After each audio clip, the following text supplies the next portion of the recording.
Rahayu, tugas sang terpilih adalah menjadi petunjuk bagi yang belum menuju tujuan hidupnya.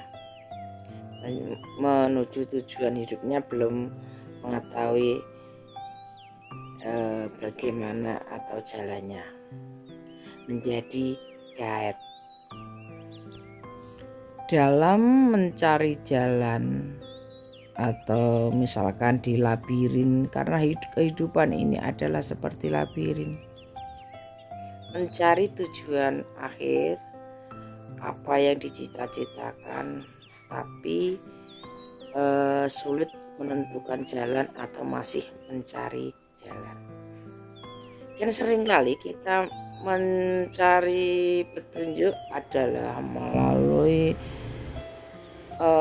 utusan atau wali, atau kalau sekarang itu orang-orang yang dianggap berilmu atau mengetahui jalan mana yang harus ditempuh. Kita belajar pada umumnya orang. Pada golongan tertentu ada yang mempercayakan kepada pendakwah yang di jalur golongannya, dan tidak semua itu orang yang merasa berilmu tinggi katakanlah menjadi pemimpinnya atau penunjuk jalan tersebut, dan tidak mungkin iblis merasuki atau mencoba menggoda iman seseorang. Jika sang penunjuk jalan tersebut tidak tergoda dengan iming-iming kemilau duniawi, kesenangan dan sebagainya, dia akan membawa diri petunjuk jalan itu rasa percaya diri atau merasa diri yang paling benar. Si iblis itu mencoba menularkan atau menurunkan kesombongannya pada jiwa-jiwa yang dipercaya tersebut. Orang dipercaya tersebut akan merasa keilmuannya atau merasa cerdas, dibuat cerdas, disihir sama iblis. Siapa yang gak tahu iblis? Kehebatan iblis dan kesombongannya, dia akan membuat kita sombong kalau kita tidak bisa digoda, dijerumuskan dengan kemilau duniawi yang menyenangkan, yang membahagiakan, yang semu itu. Kita akan merasa paling benar apanya di pandangan kita. Seperti halnya jika pada golongan tertentu mencemooh atau menghina orang-orang yang bikin sesaji, misalkan dibilang syirik lah, bagaimana menyembah pohon dan sebagainya. Padahal orang seperti itu sebenarnya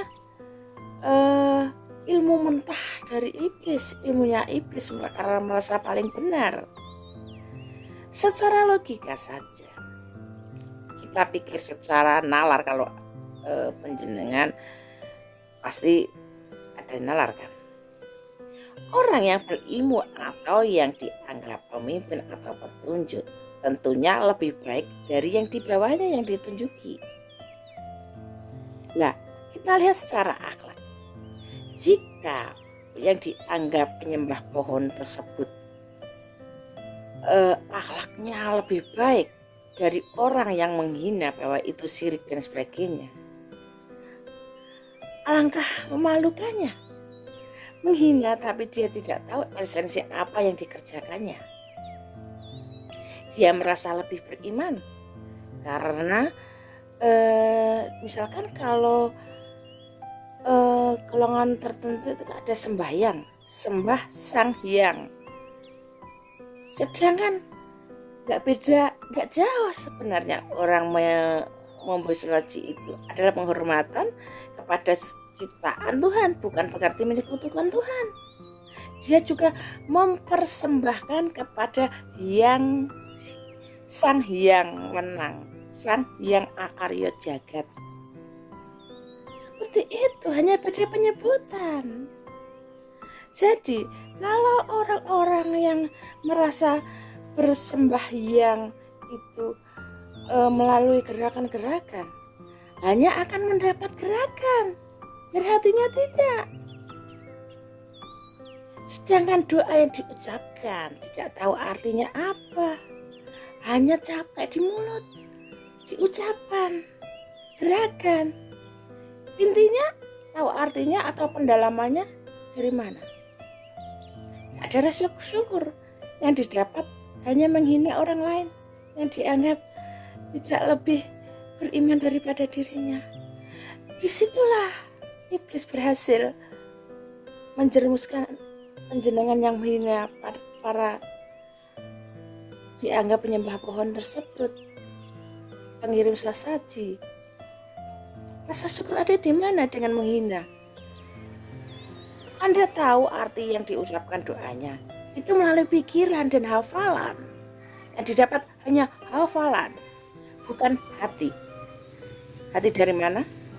Akhlak Anda lebih baik dari penyembah pohon? Dari mana? Jika Anda menghina, menyakiti hati orang lain yang punya keyakinan lain, sedangkan dia juga punya keyakinan sendiri. Anda merasa keyakinan Anda paling benar. Begitu. Begini, misalkan kita berdoa kepada Tuhan. Pada Tuhan ya, dan menyalahkan orang lain jika minta tolong kepada manusia. Mintalah tolong kepada Tuhan, misalkan begitu. Anda tahu esensi yang Anda ucapkan tidak? Memahami tidak? Menelannya secara mentah atau matang atau dimasak dulu? Begini, contohlah orang ingin menikmati buah. Belilah di kios buah. Belinya kan di manusia. Apa Anda membeli di Tuhan langsung? Kan begitu. Itu juga orang bikin sesaji. Ingin mendapat kedamaian hati. Lalu siapa yang memberi kedamaian? Atau kita misalkan berlari di bawah pohon, karena Tuhan memberi kedamaian, memberi angin semilir. Kita bersyukur pada karena menangi kita. Bukan berarti mentuhankan pohon. Di hatinya tetap ada Tuhan, karena Tuhan itu syad.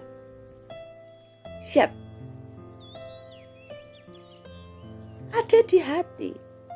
Kalau kita memahami, ada di hati.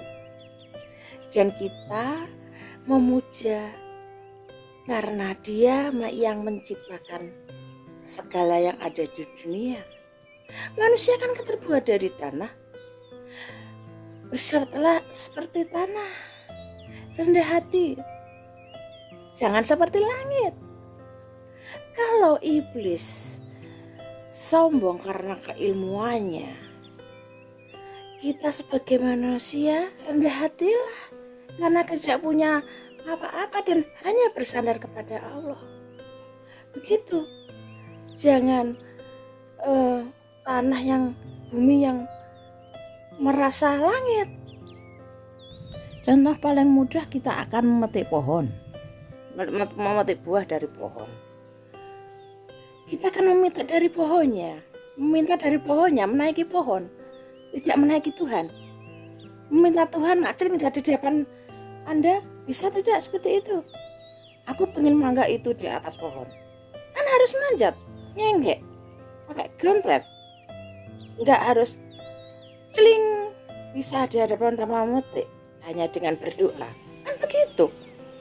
Dan ada contoh lagi seperti orang memakai kerudung itu untuk menutupi aurat.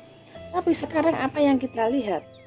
Orang berkerudung karena ingin terlihat cantik, memamerkan